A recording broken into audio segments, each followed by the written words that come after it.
masalah kerja itu tidak bisa selesai dalam waktu 1-2 hari ya, untuk tahapan. Makanya kita tadi lebih banyak mendengarkan informasi dan keluhan dari pihak Disnaker sebagai bagian daripada penyelenggara proses penerimaan materi untuk masyarakat. Jadi tadi kita sudah banyak mendengar keluhan dari mereka dan juga keluhan dari masyarakat Karawang. Yang pertama itu tadi kita mendesak supaya aplikasi rekrutmen kerja secara online itu segera dilaksanakan, karena ini sudah zaman modern, zaman online. Jangan sampai proses rekrutmen kerja harus menggunakan amplop coklat terus kemana-mana gitu. Karena amplop itu kan biayanya tinggi. Kalau satu orang membuat 10-20 lamaran sudah berapa rupiah yang harus dikeluarkan setiap pelamar kerja. Jadi proses rekrutmen harus dilakukan secara online melalui aplikasi. Jadi, setiap perusahaan itu nanti harus wajib sesuai dengan perda dan produk untuk melaporkan proses rekrutmennya ke pihak dinas kerja. Satu pintu, tidak ada jendela-jendela yang lain. Semua proses rekrutmen harus satu pintu sesuai dengan aturan itu Disnaker, dan itu dilaksanakan secara online. Jadi tidak ada proses secara ketemu orang, nitip lamaran, nggak bisa, karena itu nanti membuat celah-celah orang untuk munculnya calo-calo tenaga kerja. Kalau secara online kan tidak ketemu orang. Pertama secara online dan satu pintu ke Disnaker. Nah, itu yang pertama. Terus yang kedua, ada keluhan bahwa seringkali perusahaan itu minta lowongan kerja itu mendesak. Misalnya 2 hari itu 5 orang, 10 orang.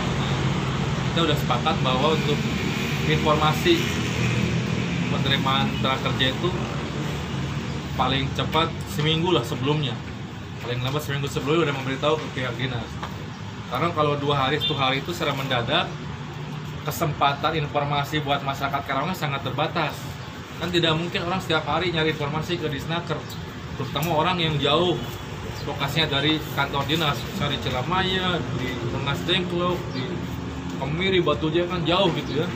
Makanya minimal tuh 1 minggu sebelumnya perusahaan sudah memberikan informasi lowongan kerja. Jangan terlalu mendesak, supaya masyarakat punya waktu untuk mempersiapkan lamaran dan sebagainya. Ya, itu yang kedua. Jadi ditegaskan kepada pihak perusahaan harus satu pintu ke Disnaker, perusahaan juga harus memberikan informasi paling lambat seminggu sebelumnya. Syukur-syukur misalnya sebulan sebelumnya udah pasang lowongan kerja buat masyarakat Karawang. Jadi orang Karawang bisa punya kesempatan dan informasi yang sama gitu ya. Itu yang kedua. Yang ketiga dan keempat ini, kita juga selain pengangguran itu juga disalurkan kepada perusahaan-perusahaan industri yang ada di Karawang. Kita juga di Karawang ini banyak juga pekerja seni dan pelaku usaha kecil dan menengah. Nah, kita ingin ada UMKM ini dan para pekerja seni ini juga punya ruang dan kesempatan yang sama untuk bermitra dengan perusahaan.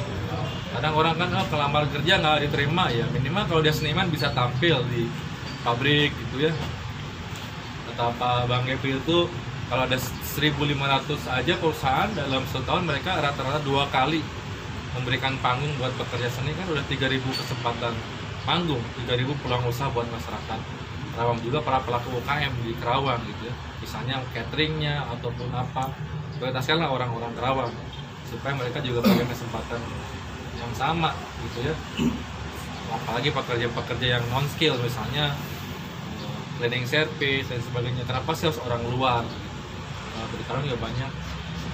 Jadi pekerja seni, pelaku UKM, misalnya produk-produk unggulan Karawang juga harus diberikan kesempatan dikonsumsi oleh industri. Kan banyak produk-produk unggulan Karawang gitu ya. Misalnya gini, masyarakat Karawang udah umur 35-40 kan nggak mungkin jadi pekerja di pabrik. Mungkin dia biasanya usaha. Nah, produk dia itu harus bisa diterima oleh industri. Ini regulasi-regulasinya.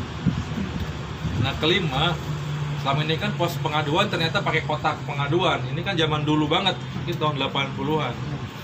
Nah, kita tadi minta kepada Disnaker ada namanya posko pelayanan dan pengaduan terhadap para pencari kerja ataupun orang-orang yang sudah bekerja, khususnya para pencari kerja. Jangan sampai gini, orang ngelamar tapi mereka tidak tahu prosesnya lamarnya sudah sampai mana nih nasibnya. Kan banyak yang ngeluh, lamaran sudah 3 bulan, 4 bulan, setahun tapi belum dipanggil-panggil kan. Nah, dibukalah posko pengaduan supaya mereka tahu nasibnya sudah sampai di mana, prosesnya sudah sampai di mana dan sebagainya. Termasuk posko baru juga harus melayani korban-korban calo tenaga kerja. Ada banyak keluhan yang ditipu calo tenaga kerja itu sudah puluhan juta rupiah per orang. Bayangkan, sudah banyak sekali korban-korban orang Karawang yang notabene mereka mencari kerja tapi malah keluar uang. Jadi harus ada posko, disiapkan tempat khusus di Disnaker untuk melayani orang yang mencari kerja, orang yang ditipu calo tenaga kerja, orang yang punya masalah di wilayah tenaga kerjaan. Jangan sampai mereka kesini harus ketemu siapa, harus dibuka posko. Ini juga secara online maupun offline. Jadi mereka nggak bisa datang ke Disnaker, bisa lewat informasi lewat Facebook, Instagram dan sebagainya. Karena kan sekarang zamannya udah canggih lah, tidak harus selalu datang. Nah, yang terakhir terkait dengan banyaknya mafia tenaga kerja, kita menegaskan kepada pihak Disnaker harus berkomitmen siapapun di lingkungan Disnaker tidak boleh ada keterlibatan dengan proses percaloan tenaga kerja. Kalau mereka misalnya terbukti dan terlibat, itu akan kita pidanakan. Kita sebagai warga masyarakat Karawang akan mempidanakan para oknum dan pejabat Disnaker, baik itu secara pidana maupun secara sanksi sosial. Kita akan publikasikan nih, misalnya kayak tadi ada masyarakat yang mengeluh ngasih uang ke oknum Disnaker, kita akan publikasikan. Terlepas di secara pemotongan, minimal secara sosial mereka sudah kena tuh sanksi sosial oknum-oknum Disnaker yang bermain di wilayah calo-calo tenaga kerja. Nah, nanti kita akan ada pertemuan lagi lanjutan karena nggak bisa sekarang.